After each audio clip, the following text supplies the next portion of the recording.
Okay, so here is the arteries for the torso model. So the first artery is going to be the aorta. The first part of the aorta is the ascending aorta. Here is the aortic arch here. And then if you take out the heart, we have the descending aorta here. And then once it gets behind the heart at the level of T5 to T12, it'll be considered the thoracic aorta. And then the branches of the aorta include the brachiocephalic trunk first, which I won't tag any of the other ones because they're kind of hidden behind here and they're hard to tag. So just the brachiocephalic here. But up here you can actually see the right common carotid, which is the red one right here. The next branch off of the aorta is the left common carotid coming up the left side of the neck here.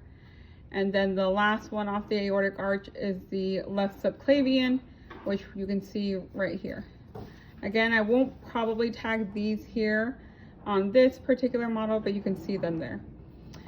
Once the aorta pierces through the diaphragm, so once it pierces through the diaphragm, it's considered the abdominal aorta. So this entire thing here is going to be the abdominal aorta.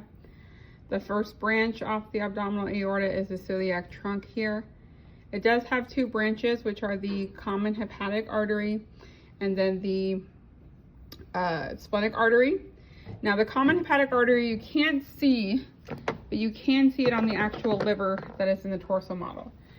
So this one right here looks like number 183. This would be the common hepatic artery right there.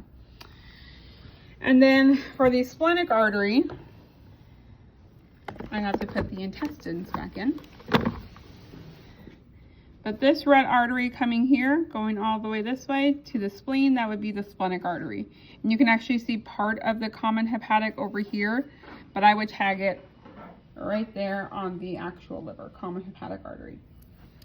Okay, if we keep going down, this next branch of the abdominal aorta is the superior mesenteric artery that's going to feed the small intestines and part of the large intestine.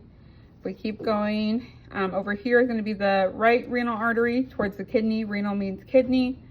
This is going to be the left renal artery going to the left kidney. If we keep going down, these ones that arch out here, those are the gonadal arteries. So right gonadal artery and then left gonadal artery. And then this last branch right here at 105, this is going to be the inferior mesenteric artery that feeds the rest of the large intestine. And then at the very bottom of the abdominal aorta, it splits into what are called the common iliac arteries. So 107 here would be the left common iliac artery. On this side would be the right common iliac artery. If we look inside the hips here, this will be the, and I think it's number 108.